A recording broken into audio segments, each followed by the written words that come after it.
The countdown for the swearing in of Modi's third term, the NDA government, has begun. But the questions are multiplying as to what lies ahead. I'm Barkha Dutt, here with the Mojo Story. At 7:15 p.m. on Sunday, Narendra Modi will take oath as Prime Minister for the third time. But instead of us calling this a Modi government, this time we'll have to call it an NDA government. Even Narendra Modi, the Prime Minister elect, has shifted his language in using those words. As Nitish Kumar and Chandrababu Naidu emerge as kingmakers, you can see them meeting the president there, and Narendra Modi met with LK Advani and Murli Manohar Joshi ahead of that big swearing in. There are many questions about what this government might look like. There are leaders and voices from within the Sangh Parivar, Ram Madhav among them, that are talking about a larger message, a mandate for humility. Former Vice President Venkaiah Naidu has written something similar. Meanwhile, there are questions of ideological dissonance. The TDP is talking about preserving the Muslim quotas within the OBC quotas in Andhra Pradesh. Remember, this was a key sticking point and a point of attack by the Prime Minister.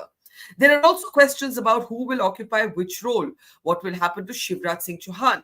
In the midst of that, the CWC wants Rahul Gandhi to take over as leader of opposition. They passed a unanimous resolution, but Rahul Gandhi hasn't said yes. He has said he will think about it. What is he thinking about?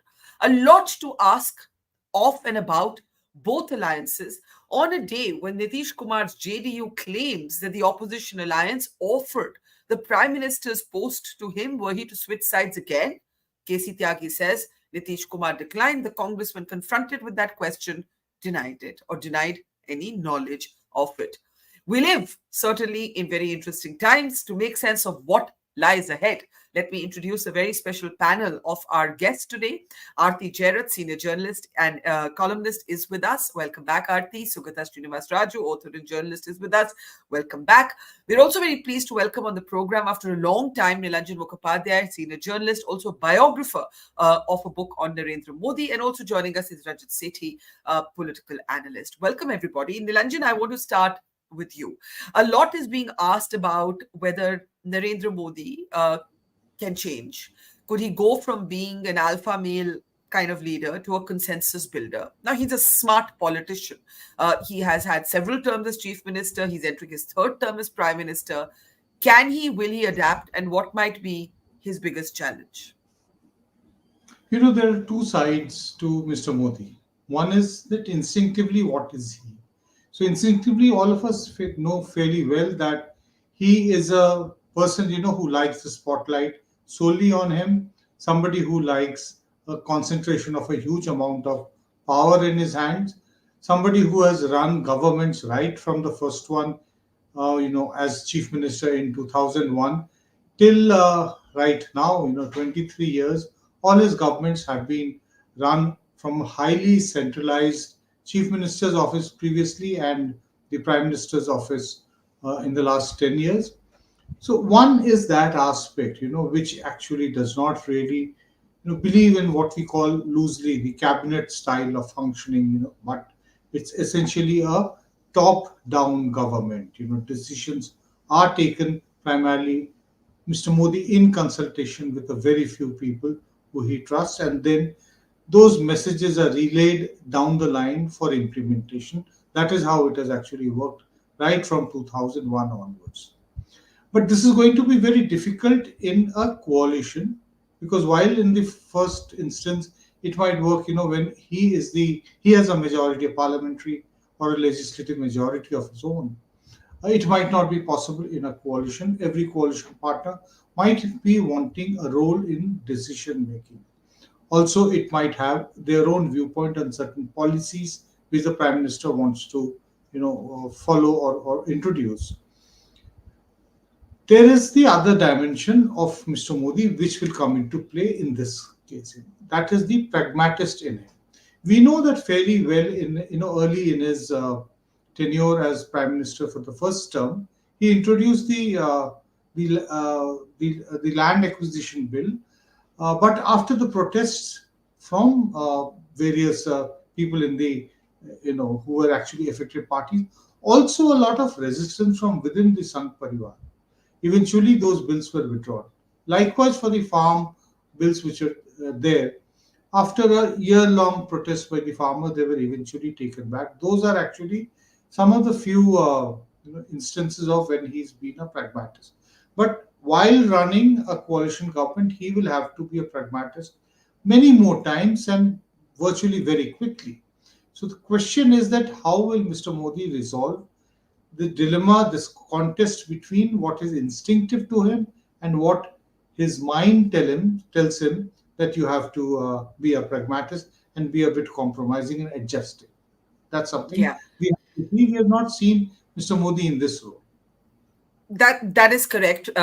Even at state level politics, he's not had to do it, and even at the central level, he's never had to do it. So, Rajat, let me bring you in. What happens when there is a core ideological divergence? The BJP has had some experience with that in the past. For example, in alliances, let's say with Mehbooba Mufti in Kashmir, that's the closest I can think of it. But when you come out of this campaign where quotas for Muslims was such a big point of attack by the Prime Minister on the Congress. And then you have your key alliance partner saying, no, we're going to protect this in Andhra Pradesh. I'm right now not getting into the debate of whether this is good, bad, constitutionally valid, not valid. The point is that divergence is there. How is the BJP under Modi going to handle that? Do you believe Mr. Modi will be the pragmatist that lies within him, as Nilanjan says?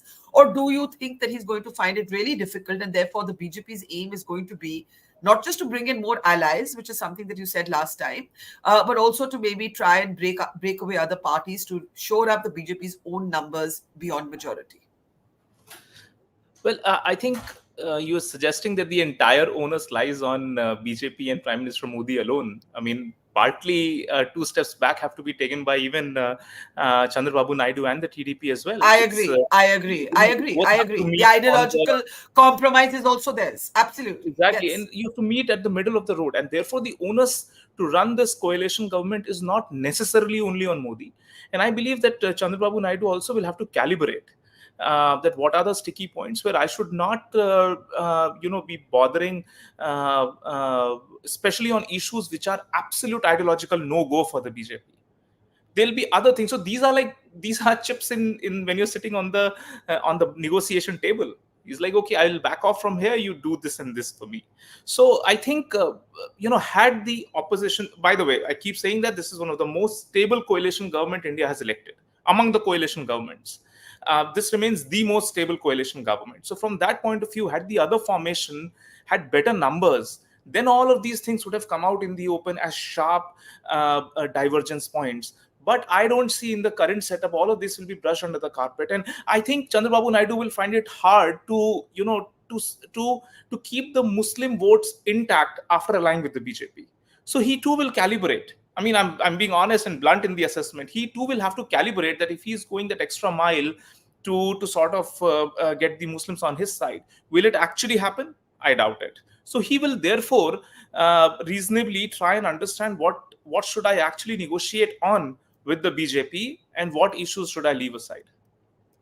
But if you say just briefly that he will find it tough to keep Muslim votes, it's a little over 8% of Andhra Pradesh, then why would he be interested in staying with this alliance if it starts hurting him within his state politics? I mean, see, the elections are after 5 years, right? A lot of things Yeah. will change in those 5 years. Will he be able to? I mean, if he does an assessment, will he be able to, categorically state that yes, Muslims will continue to remain loyal with me? I have my big question marks. So he'll have to look at other sort of formations, other social engineering to fill in the void which comes in because of that. And I'm sure if he does reverse calculation, even in this election, after allying with Modi, have the Muslims stuck with him? Answer would be starkly no. That's my sort of gut understanding. Therefore, I personally am not too sure that how does this become a sore point on the relationship between the NDA partners. See, caste census and all of those things are much more important things, and I believe that BJP is ready to meet JDU in the middle of the road when it comes to caste census, because BJP believes that this caste conundrum, this genie, has to be put back into the bottle, and whatever is out there in terms of low hanging fruits, that should be plugged. Otherwise, they'll continue, beating out on this caste game. You know how Manoj Arange has again started his Maratha reservation demand Yes, based hunger strike. yes. Similarly, you will see other castes asserting their demands for additional reservation. So this caste boogie is a much more serious issue before the NDA than this Muslim reservation, in my sense. Okay, the caste census is something you think the BJP will have to confront. Aarti, do you agree? What do you see as the main challenges? One of the points that Rajat is making is all things considered, there are costs to pay for the allies as well. You know, Chandra Babu has to keep the Muslim voters with him. He has to be careful. Nitish Kumar has to tread carefully. And what Rajat is arguing is that the caste census will emerge as the one issue on which maybe they'll all agree, or the BJP will have to move forward. Nilanjan is saying we have to wait and see. Is it going to be the pragmatist in Modi or the unilateralist in him? So, I mean, I think there are going to be many challenges before this government. As far as the Muslim reservation issue is concerned, I disagree with Rajat. You know, the very fact that Chandrababu Naidu's son, one of the first statements he's made, after the election results are out, is that the TDP will continue this Muslim quota in Andhra Pradesh. So it's like he's putting it down as a non negotiable on the table. I do not think after having made a statement like this, Chandrababu Naidu can walk back on something on this Muslim quota. So it is something that the BJP will have to tackle, will have to handle. Now, if I look at Narendra Modi, I mean, I've just observed him. I did observe him when he was General Secretary of the BJP many, many years ago. I've observed him over the last 10 years. You know, one thing I noticed about him, you remember when he first came in as Prime Minister, he was absolutely new to Delhi. You know, he had no idea of how the power structure, works here, how the levers operate and so on. And in the beginning, he was very cautious. He moved cautiously. We did not see a unilateral.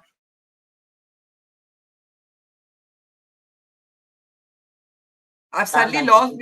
Oh, yeah, you're back. We suddenly lost you in the middle. Just repeat the last line. I'm Yeah. sorry. Yeah, I was saying that, when he first became Prime Minister in 2014, he was very new to Delhi.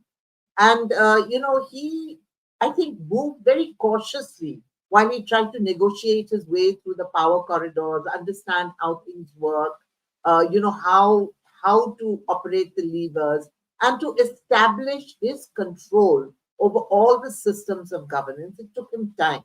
Until then, he moved cautiously. So now again, he is in a new situation where he has coalition partners who he's dependent on. Yes, the numbers are such that I don't think these coalition partners can walk out because even if they all walk out, the other side. Firstly, I don't think all of them can walk out. Secondly, the numbers just don't add up. If TDP crosses over to the India bloc or Nitish joins the India bloc, the numbers don't add up. So, I think that to that extent it is stable. But, they could do things like make him sweat. He calls them to Delhi for something. They don't come for 3 days. In the meantime, the media will speculate. Stock market will go up and down. These are not good things for, a government which is aiming to be, make India's economy the third largest, in the next few years. So, I think he will move cautiously in the beginning. I think he will wait and watch also to see as he establishes his equations with these leaders, establishes some kind of an equilibrium before he makes a move. You remember Narasimha Rao, who, was not even seen as a unilateralist. Narasimha Rao was a very, how would I describe him? He certainly was not like Modi. I mean, he may not have been a consensual figure, but he was a very, slow moving, cautious person.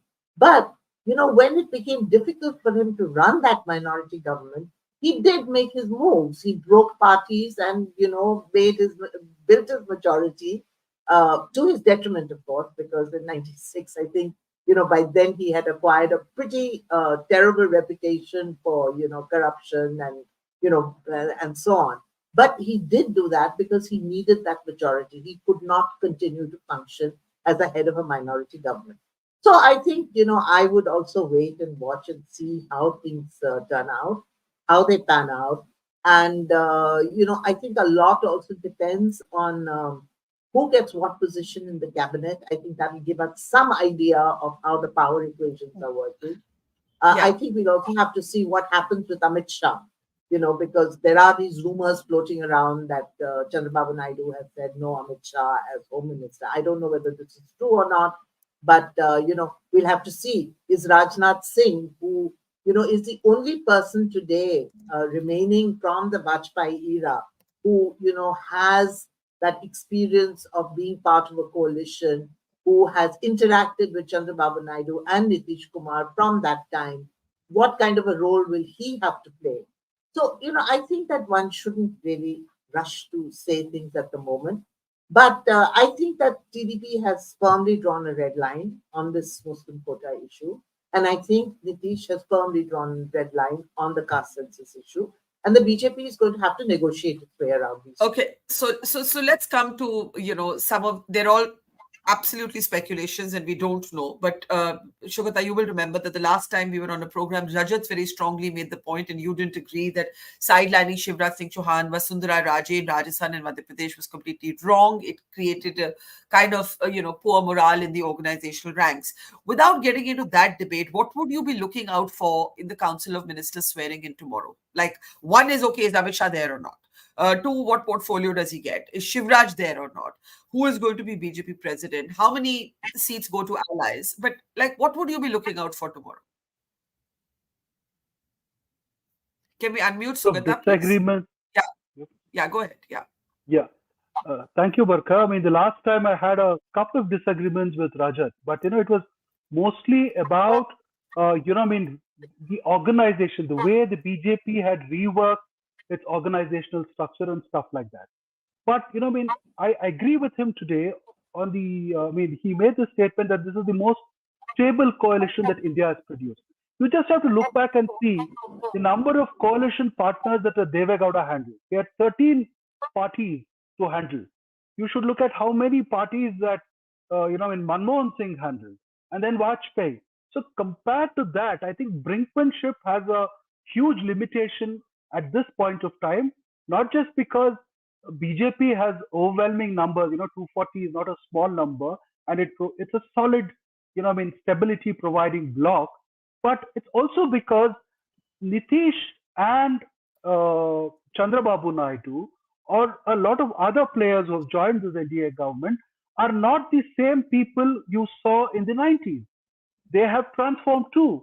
They have aged, and they have other concerns. If you have watched someone like Chandrababu Naidu for the last 5 years, the kind of things that he has gone through would have probably made him a very sober individual. In his 40s, when he was convener, late 40s, he was a convener of the UF government. And he was, making all kinds of demands every day.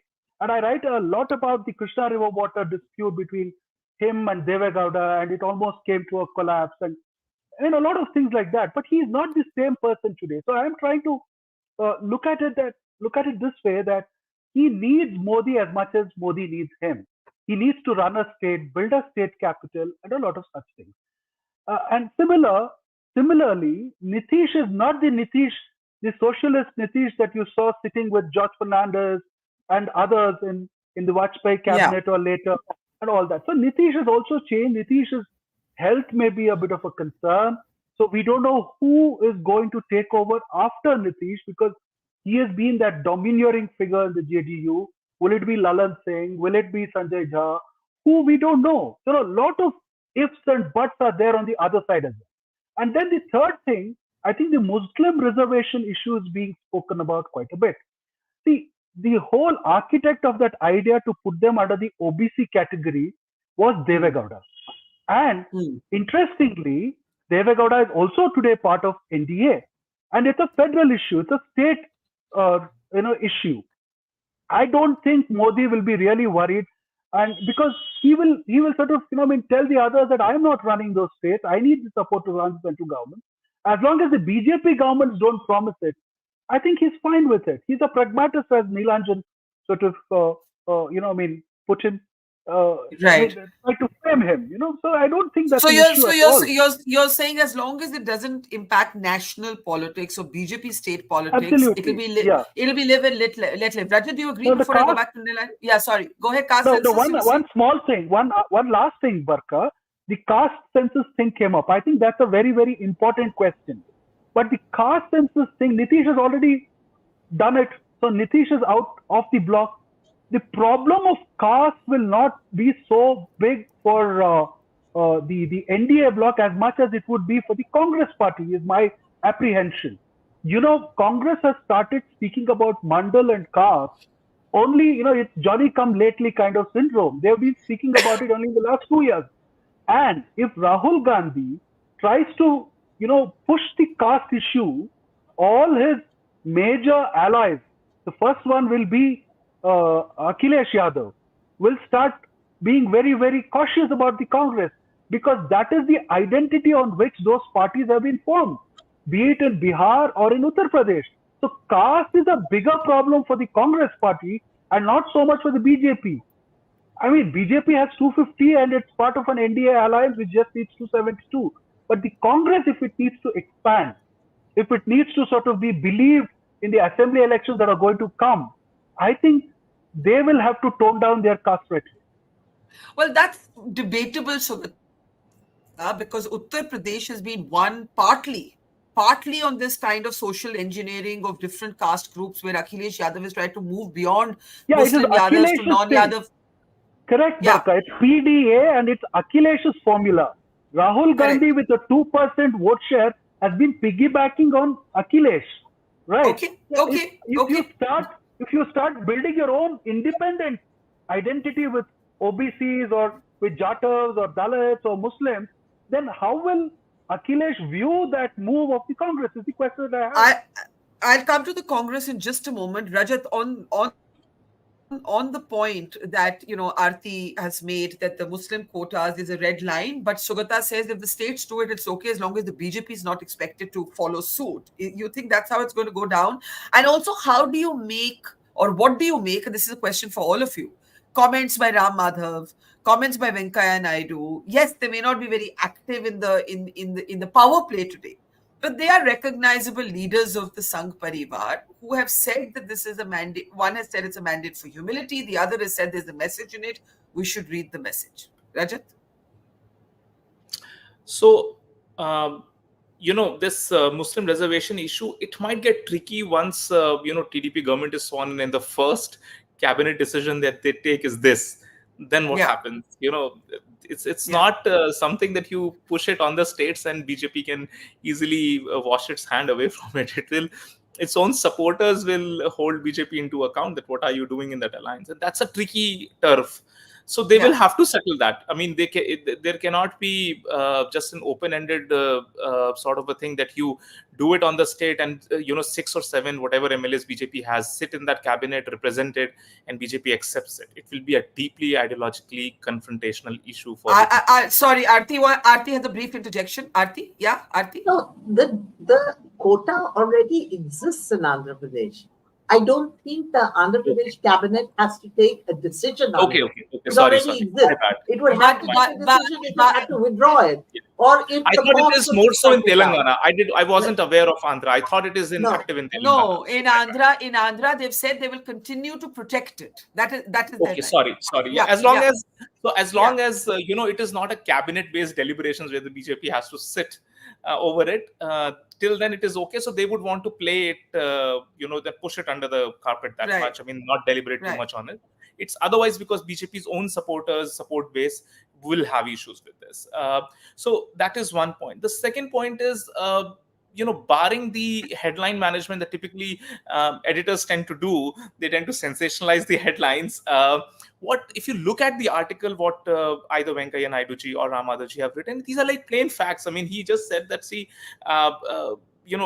like Gandhi, he quoted, he said that you have to ensure that that mutual give and take remains, and there is nothing as such sensational about it. Of course, him writing means that yes, he's a prominent voice within the RSS. That brings in that much weight, and also Chandrababu Naidu being close to Venkaiah Naidu, so Venkaiah Naidu ji's point of view also carries some relevance from Andhra. Both these leaders are from Andhra, so that way you can say that yes, it's an important voice and needs to be carefully kept in mind. And I also agree with both of them. And the third point that I want to say is that, see, nobody is born with a special ability that I'll grow up and I'll manage coalition. Right? You learn the rope. You don't have this inborn special trait.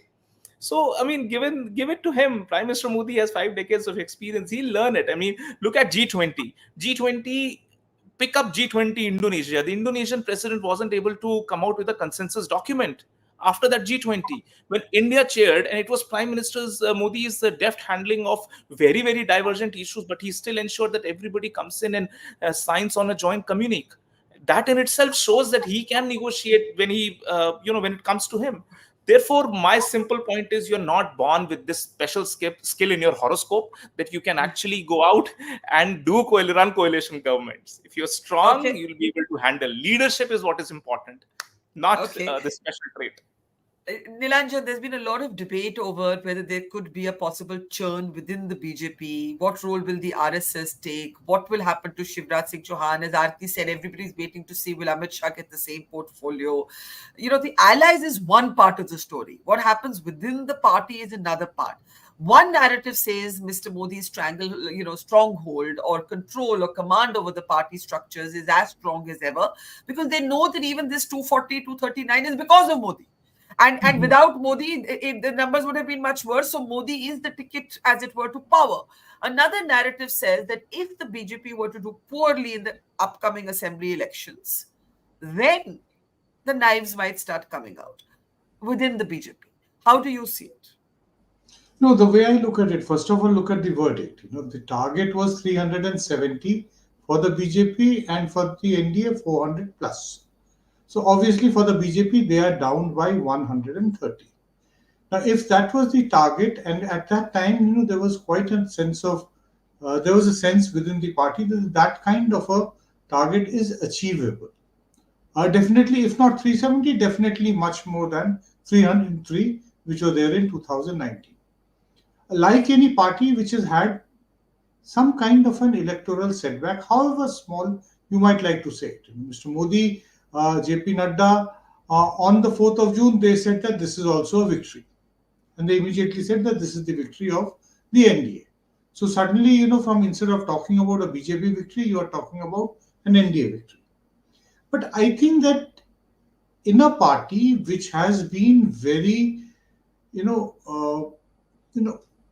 consistently following procedures and systems, few things are very difficult to actually, you have to point it out and say that what does it mean, why aren't these processes being followed.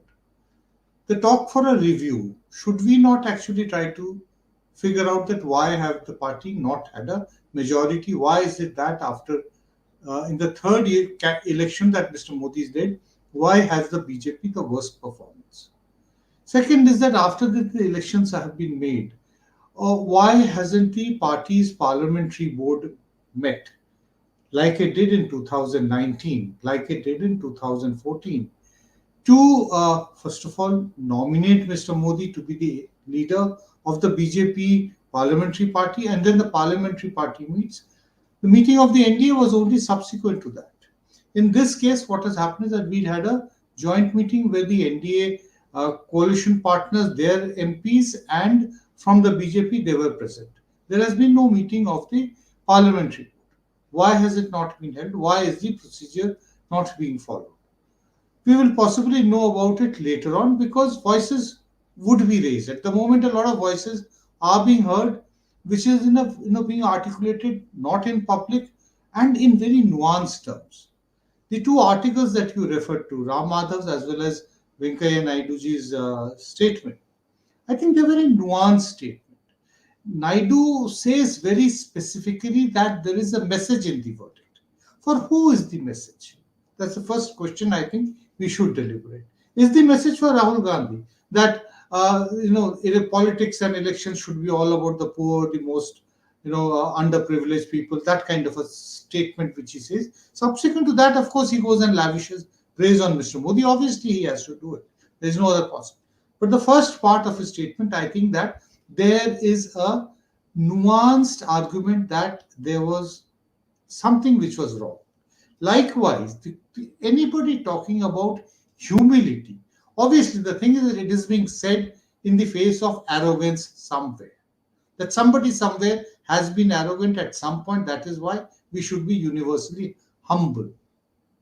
These are, I think, questions, which will become more loud, will become clearer, maybe not as nuanced now. Uh, we also have to keep in mind that through the election campaign, you had that very odd statement by JP Nadda that we don't need the BJP Hmm. has become competent enough, Saksham, and previously we were Aksham, and that now we do not need हमें अभी भारतीय RSS की राष्ट्रीय RSS की जरूरत RSS की नहीं है आरएसएस Hmm. की जरूरत नहीं है we don't require the RSS. Now all of us are reporters, all of us have sources, we speak to people at different levels in the RSS. There is a wave of anger which is actually sweeping through the RSS, that not just at the levels at which we would speak, but even those who are right at the top, the people who normally do not interact, the top 5 or 7 people who do not interact with journalists every day. They would do it only on special occasions. So there is obviously a certain sense of anger. I would use that word because I think, let us be honest, and this has to be resolved. Somebody somewhere has to say that yes, either JP Nadda said that on his own, or then the entire team which actually made him make that statement has to own up and then go and resolve the issue. We've had numerous instances, right from 1984 to 2004, and on a few other assembly elections, where there has been discordance between the RSS and the BJP workers.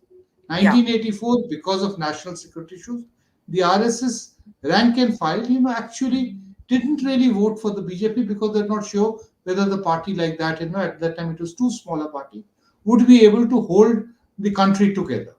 So even Mr. Vajpayee lost the election, and that too from a constituency which was a Hmm. Hindu Mahasabha stronghold right from the 1930s and 40s. So I Yeah. think that there will be a lot of churning, and this is going to be one of the most interesting periods to track and try to decode what is happening within the Sangh Parivar.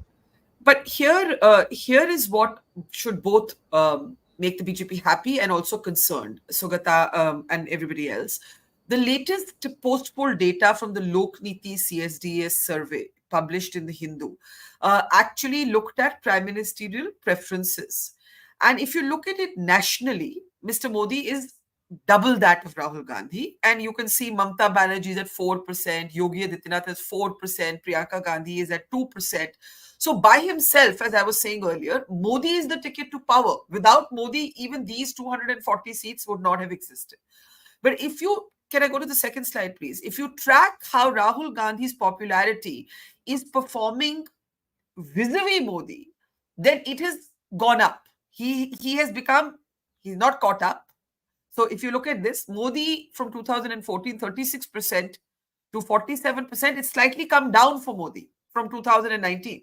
So if 47% preferred him as prime ministerial choice in 2019, 41%, if we can let me just play that. Can we play that slide? 41% have. And Rahul Gandhi has gone up from, previous slide, please. Previous slide, you've got to remain on the previous slide. Rahul Gandhi has gone up from 14% to 27%. What do you make of this? And now I'll show you the last slide. In Uttar Pradesh, slightly more people have preferred Rahul Gandhi than Narendra Modi. So nationally, Modi remains the first choice according to Lokniti CSDS. Rahul Gandhi's ratings improve, but Modi is well ahead compared to the last 3 elections. But in Uttar Pradesh, Rahul Gandhi now outpaces Modi. How do you look at these numbers? Shugata. Yeah, the numbers are quite telltale, Barkha. nationally, the figures, I think I tend to believe the figure that Modi is still very, very popular. And in Uttar Pradesh, if you look at the results and if you look at the performance of Samajwadi Party and the Congress there, and if people have said Rahul Gandhi is preferable, it's quite a surprise. But still, it's one tends to believe that it may be correct. But the thing is that if you look at rest of India, other than Uttar Pradesh, the Congress has not done so well. I've been looking at the South itself. The thing is, a very interesting thing is, wherever the Congress is in power, Karnataka, Telangana, Himachal Pradesh, they've done badly. And wherever, they are in alliance, they've done well. And so, you still need to sort of look at the numbers a little more to see if it's Congress's rhetoric that has been picked up by the people, or it's the alliance partner who is sort of, taking the whole thing narrative to the people. See, it's true of Bihar, it's true of Uttar Pradesh, it's true of any other state where the Congress has done well in an alliance. But in Karnataka, the alliance, despite, the party, despite the guarantees and stuff like that, and just being less than a year old, has not performed well. If you look at the vote percentages of castes and communities, it's quite alarming for the Congress party. 1 year after the state assembly elections where they won 136. Look at Telangana. The BJP is equal to Congress. There a lot of other things may have happened, but still, if you look at Kerala, I was just looking at the Kerala numbers, except for 3 seats, Pathanamthitta included, they have gone down only in 3 seats. In all other seats, they have doubled their numbers. That is, the vote share numbers. So this is quite interesting. So Modi's popularity, Barkha, in an earlier show, we discussed this. I said that Modi has his brand diminished. I don't think it has diminished. The frames in which you put Modi has changed. Modi, in fact, the RSS thing comes into play here. See, the statement that JP Nadda made, I think has been made after a lot of deliberation.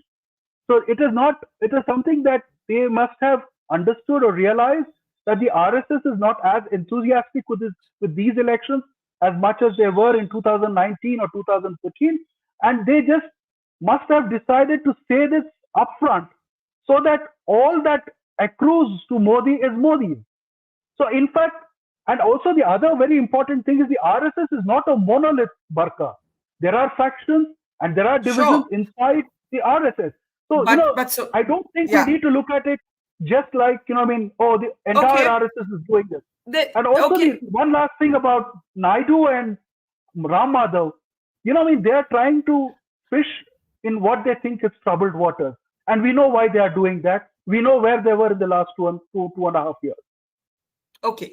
Let me bring in Aarti, and then I have to start taking last comments. Aarti, when you look at this data, see, there are 2 ways, always more than 2 ways of looking at the same result in Indian politics, right? Has Rahul Gandhi's standing improved? Yes. Is it still well behind Modi? Yes. Both of these things are true. But within UP, something is happening. And something is happening because Mr. Modi's own victory margin came down in Varanasi. So that aura of invincibility, Sugata says, no, brand has not diminished.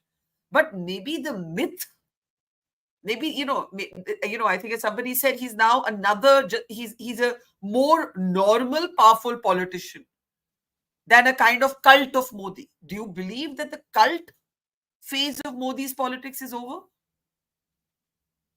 Into this election, thinking it was a done deal.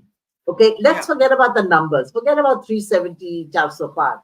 The fact is that there did not seem to be any challenger to Modi. We were on so many shows when the run up to the election. And that was a general consensus that there was no challenger to Narendra Modi, right? The results have proved quite otherwise. And I think one, important fact which we have to take into account is that unlike the previous 2 elections, there was no national issue this time, no overriding national issue. Yes, brand Narendra Modi was there in 2014 together with change. The 2 things combined and they got a majority. In 2019, there was brand Narendra Modi and nationalism after Balakot. The two Yeah. things combined, and the BJP got an even bigger majority. What was the plus factor this time? This time there was only Modi.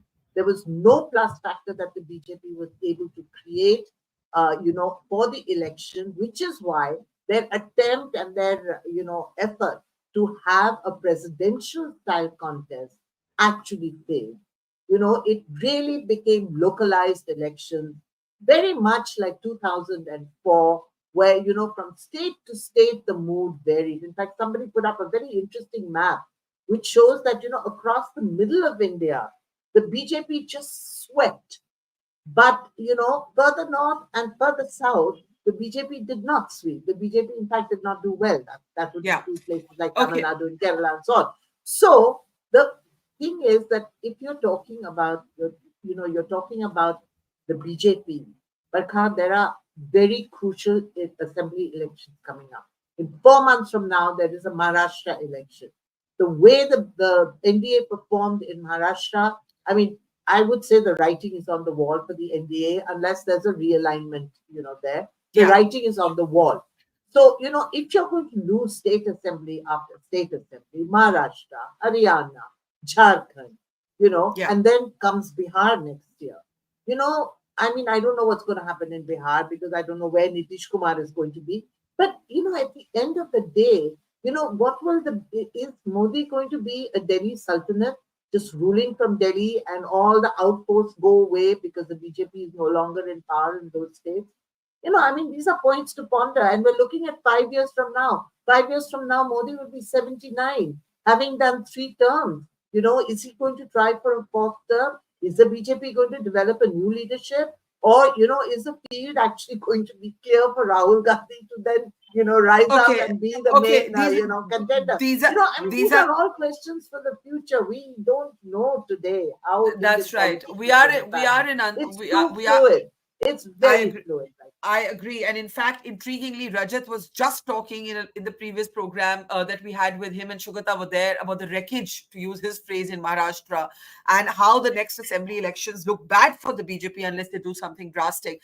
I'm going to take quick last comments from you, but we haven't spoken about Rahul Gandhi at all. And intriguingly, Rahul Gandhi, we thought his being leader of the opposition was a done deal.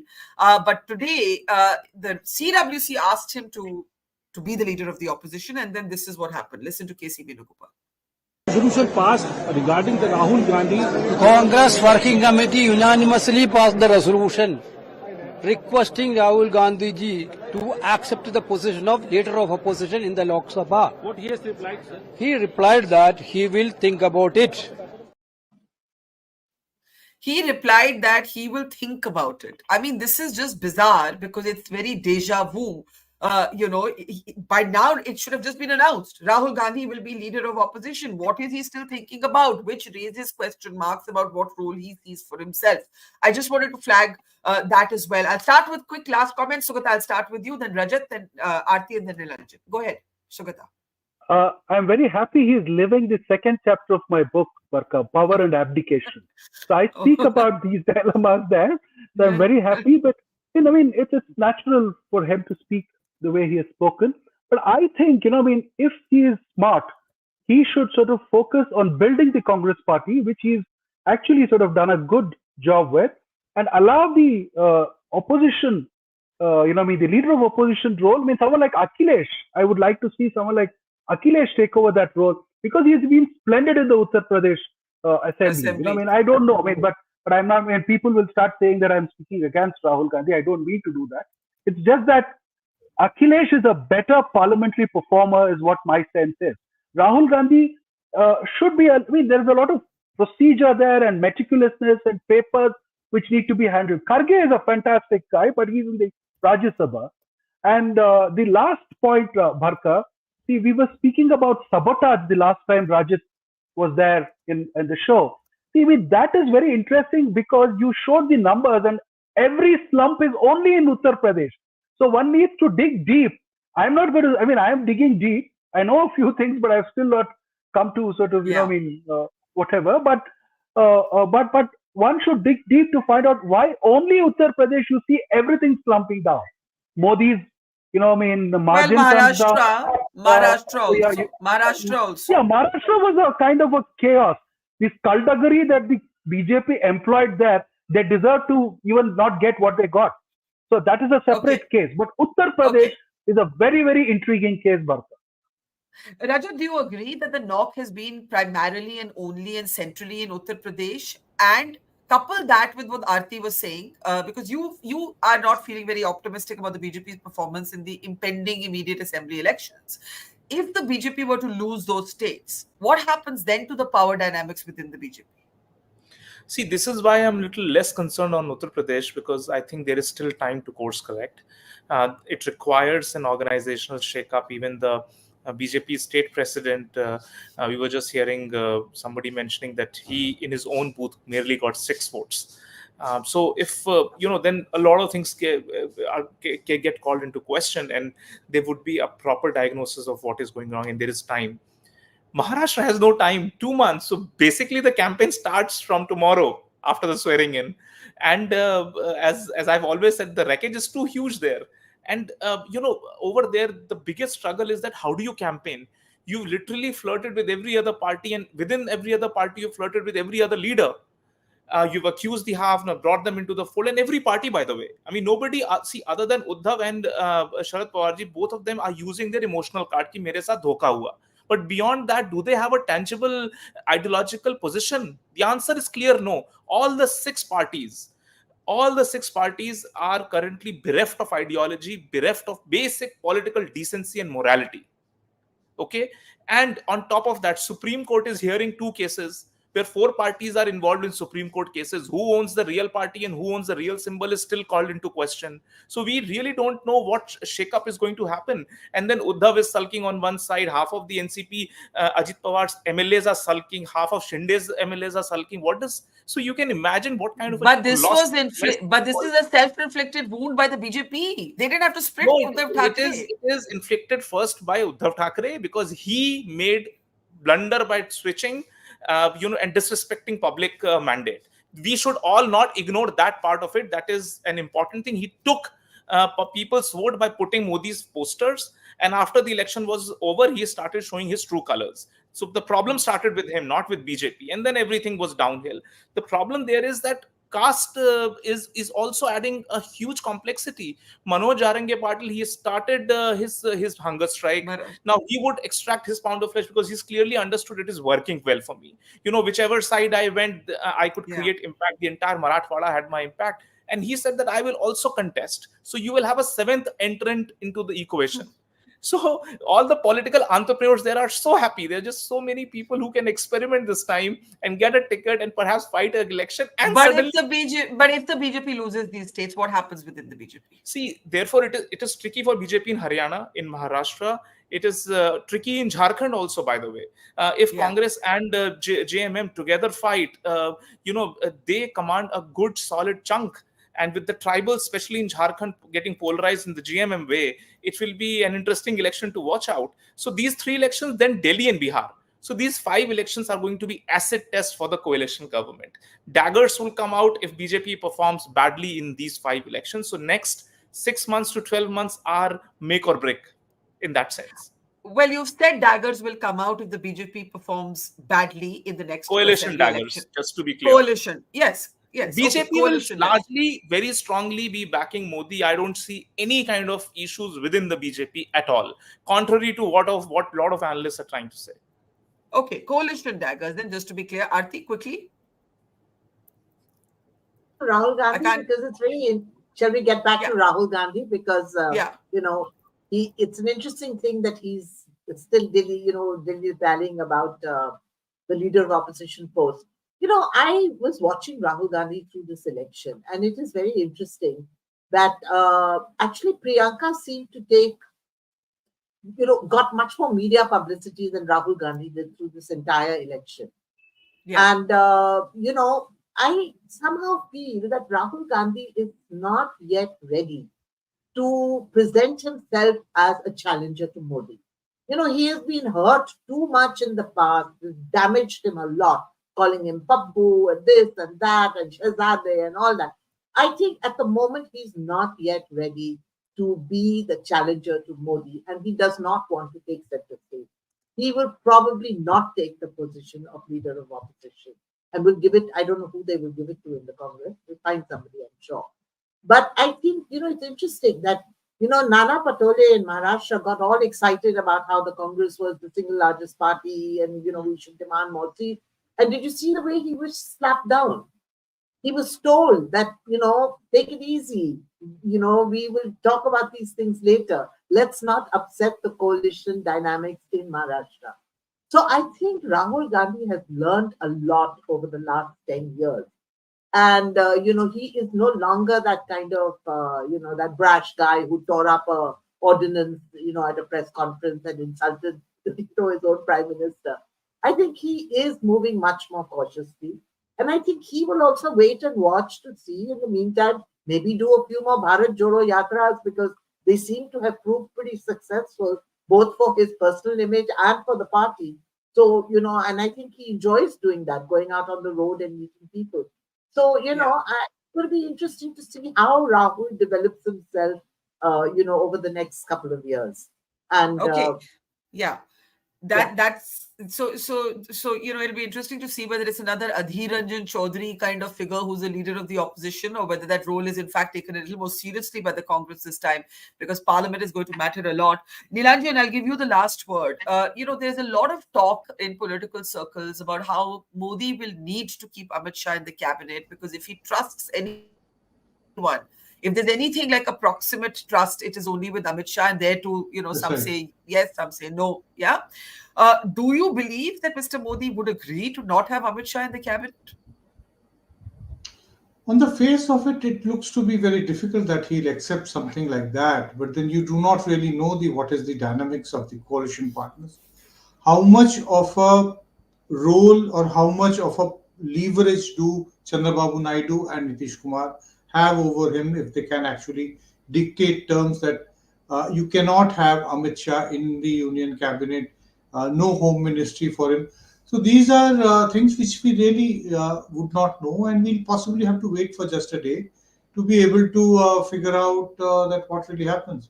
We will be much clearer about the dynamics within the coalition after the Council of Ministers is constituted, and also the portfolios allocated. Important to see what kind of portfolios go to the allies. Very important. And what kind of portfolios Mr. Modi keeps with his party. Which are the people who are from the world of, outside of politics. Say, for instance, somebody like Jaishankar. Would he continue as foreign minister? Yes, but there is also a strong possibility of a no, that there can be change. We really do not know. We have come into a territory where we have never been, that is a coalition which is run by Mr. Modi. Well, I think that's the one word that we can all agree on. No, Shugata is not agreeing. Shugata, quickly. I think Nirmala Sitharaman is more vulnerable. And Amit Shah will not be out of the Yeah. Okay. We maybe this time or a little after this time on Sunday evening, we'll have a few more answers, though I think it's going to take a little longer than the next 24 hours to understand the power dynamics. There could be a cabinet expansion later. We don't even know how much we're going to get to know tomorrow. How many ministers will be sworn in? Will it just be round one? Will it be followed by a proper expansion? But thank you to Shugata, Nilanjan, Aarti, and earlier to Rajat, and to our audience for watching. See you tomorrow. We're at the Indian mainland's southernmost tip in Kanyakumari, the confluence of the Bay of Bengal, the Arabian Sea and the Indian Ocean. It is from here that we're beginning our big road trip to the heart and the soul of India, Havas of democracy. That's all about traveling thousands of kilometers to look at the food, the fun, the festivity, the flavors of this election, but also, of course, to tell the stories of you the people, of we the people. At Mojo Story, we have always gone to where the story is. It could be the battlefields of Israel and Gaza, it could be the conflict zone of Manipur, or it could be the sorrow and the tragedy of COVID. We think of all of you as members of our community, of our family. So, I'm urging you and requesting you today to help us tell your stories and our stories. So do become a Mojo member. Support and power our storytelling, but also get first access to our big interviews, our special ground reports, our town halls, and also have the opportunity to ask our newsmakers questions directly, as well as get published on our platform. Become a Mojo member, click on the link below, and see you soon.